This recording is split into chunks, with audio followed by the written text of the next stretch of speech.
ಉತ್ತರ ಪ್ರದೇಶದ ಆಯುಷ್ ಮಲಿಕ್ ಮಾಧ್ಯಮಗಳಲ್ಲಿ ಸುದ್ದಿಯಲ್ಲಿದ್ದಾರೆ. ಇವರು ಈಗ ಮೊಹಮ್ಮದ್ ಅಲಿ ಎಂದು ತನ್ನ ಹೆಸರನ್ನ ಬದಲಾಯಿಸಿಕೊಂಡಿದ್ದು, ಇವರ ಪತ್ನಿ ಮತ್ತು ಮಾವನನ್ನ ಉತ್ತರ ಪ್ರದೇಶ ಸರ್ಕಾರ ಜೈಲಿಗಟ್ಟಿದೆ. ಉತ್ತರ ಪ್ರದೇಶದ ಶಾಮ್ಲಿ ಜಿಲ್ಲೆಯ ಪ್ರಮುಖ ಔಷಧ ವ್ಯಾಪಾರಿಯ ಪುತ್ರ ಈ ಆಯುಷ್ ಮಲಿಕ್.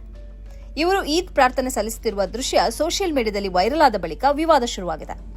ಶಾಮ್ಲಿಯಲ್ಲಿರುವ ಪ್ರಸಿದ್ಧ ಔಷಧಿ ಅಂಗಡಿ ಮಾಲೀಕರಾದ ದೇವರಾಜ್ ಮಲಿಕ್ ಅವರು ಈ ದೃಶ್ಯಗಳನ್ನು ನೋಡಿ ಪೊಲೀಸರಿಗೆ ದೂರು ಸಲ್ಲಿಸಿದ್ದಾರೆ. ತಮ್ಮ ಮಗನನ್ನ ವೈವಾಹಿಕ ಸಂಬಂಧದಲ್ಲಿ ಸಿಲುಕಿಸಲಾಗಿದೆ, ಮತಾಂತರ ಮಾಡಲಾಗಿದೆ, ತನ್ನ ಆಸ್ತಿಯನ್ನು ಕಬಳಿಸುವ ಉದ್ದೇಶದಿಂದ ಮತಾಂತರ ಮಾಡಲಾಗಿದೆ ಅಂತ ಅವರು ಪೊಲೀಸರಿಗೆ ದೂರು ನೀಡಿದ್ದಾರೆ. ಈ ದೂರಿನ ಆಧಾರದ ಮೇಲೆ ಉತ್ತರ ಪ್ರದೇಶದ ಪೊಲೀಸರು ಮತಾಂತರ ವಿರೋಧಿ ಕಾನೂನಿನ ಅಡಿಯಲ್ಲಿ ಪ್ರಕರಣ ದಾಖಲಿಸಿದ್ದಾರೆ. ಈ ಯುವಕರ ಪತ್ನಿ ಚಾಂದಿನಿ ಕುರೇಶಿ ಮತ್ತು ಪತ್ನಿಯ ತಂದೆ ಇಸ್ಲಾಂ ಕುರೇಶಿಯನ್ನ ಬಂಧಿಸಿದ್ದಾರೆ. ತನಿಖೆಗೆ ವಿಶೇಷ ತಂಡವನ್ನು ರಚಿಸಿದ್ದಾರೆ.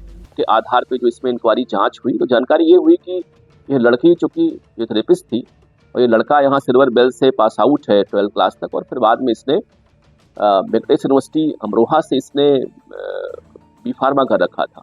उसी के आधार पे अपनी ये बहुत बड़ी शोरूम चला रहा था.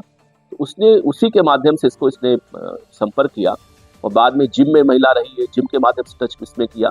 इसकी सिस्टर ने, इसका एक भाई जो इसके यहाँ नौकर था आयुष का, इन लोगों ने प्रलोभन दे करके इनको और इसको इसके चक्कर में डाला और बाद में निकाह कराने के लिए जो है इन लोगों ने इसको कन्वर्ट करा दिया.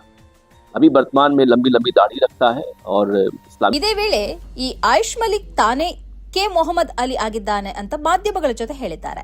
ತಾನು ಬಲವಂತದ ಮತಾಂತರಕ್ಕೆ ಒಳಗಾಗಿಲ್ಲ, ತನ್ನ ಮೆದುಳನ್ನ ತೊಳೆಯಲಾಗಿಲ್ಲ, ತಾನು ಯೌವನದಲ್ಲೇ ಇಸ್ಲಾಂನಲ್ಲಿ ಆಸಕ್ತಿಯನ್ನ ಬೆಳೆಸಿಕೊಂಡಿದ್ದೆ, ಆನ್ಲೈನ್ ಉಪನ್ಯಾಸಗಳನ್ನ ಕೇಳ್ತಾ ಇದ್ದೆ, ಧಾರ್ಮಿಕ ಸಾಹಿತ್ಯದ ಮೂಲಕ ಇಸ್ಲಾಂ ಧರ್ಮವನ್ನ ಅಧ್ಯಯನ ಮಾಡಿದೆ, ವರ್ಷಗಳಿಂದ ಈ ಅಧ್ಯಯನವನ್ನ ಮಾಡಿದ್ದೇನೆ ಅಂತ ಅವರು ಮಾಧ್ಯಮದ ಜೊತೆ ಮಾತಾಡ್ತಾ ಹೇಳಿದ್ದಾರೆ. ತಾನು ಇಸ್ಲಾಂ ಧರ್ಮಕ್ಕೆ ಮತಾಂತರಗೊಳ್ಳುವ ನಿರ್ಧಾರ ತನ್ನ ವೈಯಕ್ತಿಕವಾಗಿತ್ತು, ಸ್ವಯಂ ಪ್ರೇರಿತವಾಗಿತ್ತು ಎಂದು ಅವರು ಹೇಳಿದ್ದಾರೆ. आयुष मलिक ऑन पेपर्स, मोहम्मद अली जिस नाम से मैं जाना जा रहा. अच्छा, क्या हुआ किस तरीके से आपकी चांदनी से मुलाकात हुई और किस तरीके से आपने धर्म का परिवर्तन किया? मैं इस्लाम के बारे में बहुत साल से सीखता रहा, 7-8 से आसपास स्कूल टाइम से धीरे धीरे करके. तो धीरे धीरे करके जब सीखता रहा 2012-13 क्लास में और ज़्यादा सीखना रहा. जब पूरा इस्लामिक कल्चर अपनाने लगा, निभाने लगा, फिर मुलाकात हुई थी फिजियोथेरेपी सेंटर पे. उसके बाद में फिर निकाह हुआ. जब मैंने निकाह करने के लिए अलग अलग जगह कहा कि भाई कोई निकाह के लिए, तो तैयार नहीं हुआ निकाह के लिए. वो तैयार हुई और अब इतना ज़्यादा माहौल ख़राब है वो जेल में.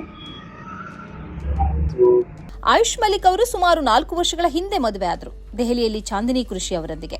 ತನ್ನ ಮತಾಂತರ ಕುಟುಂಬದ ಆಸ್ತಿಗೆ ಸಂಬಂಧಿಸಿದೆ ಎಂಬುದನ್ನು ಅವರು ತಿರಸ್ಕರಿಸಿದ್ದಾರೆ. ನನಗೆ ನನ್ನ ಹೆತ್ತವರ ಆಸ್ತಿ ಬೇಕಿಲ್ಲ, ನನ್ನ ತಾಯಿ ಮತ್ತು ಸಹೋದರಿಯರಿಗಾಗಿ ಪೂರ್ವಜರ ಆಸ್ತಿಯ ಮೇಲಿನ ಎಲ್ಲಾ ಹಕ್ಕನ್ನು ನಾನು ತ್ಯಜಿಸಲು ಸಿದ್ಧ ಅಂತ ಅವರು ಹೇಳಿದ್ದಾರೆ. ಅವರ ತಂದೆ ದೇವರಾಜ್ ಮಲಿಕ್ ಈ ಬಗ್ಗೆ ಅನುಮಾನವನ್ನು ವ್ಯಕ್ತಪಡಿಸಿದ್ದಾರೆ. ಈ ಧರ್ಮಾಂತರದ ಹಿಂದೆ ಬಾಹ್ಯ ಪ್ರಭಾವಗಳು ಇರಬಹುದು ಎಂದು ಹೇಳಿದ್ದಾರೆ. ಆದರೂ ಚಾಂದಿನಿ ಕುರೇಶಿಯನ್ನ ಮದುವೆ ಆಗಿರುವ ಬಗ್ಗೆ ತನಗೆ ತಿಳಿದಿತ್ತು ಅಂತ ಹೇಳಿದ್ದಾರೆ.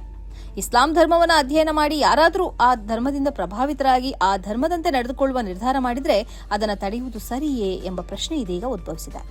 ಇಲ್ಲಿ ಇಸ್ಲಾಂ ಧರ್ಮವನ್ನ ಸ್ವೀಕರಿಸಿದ ವ್ಯಕ್ತಿ ಪ್ರೌಢನಾಗಿದ್ದಾನೆ, ಹೆಣ್ಣಲ್ಲ, ಗಂಡು. ತಾನು ಇಸ್ಲಾಮನ್ನ ಅಧ್ಯಯನ ಮಾಡಿ ಅದರಂತೆ ನಡೆದುಕೊಳ್ಳಲು ತೀರ್ಮಾನಿಸಿದೆ ಅಂತ ಮಾಧ್ಯಮಗಳ ಮುಂದೆ ಅವರೇ ಹೇಳಿದ್ದಾರೆ. ತನ್ನ ಮೇಲೆ ಯಾರೂ ಪ್ರಭಾವ ಬೀರಿಲ್ಲ ಅಂತಾನೂ ಹೇಳಿದ್ದಾರೆ.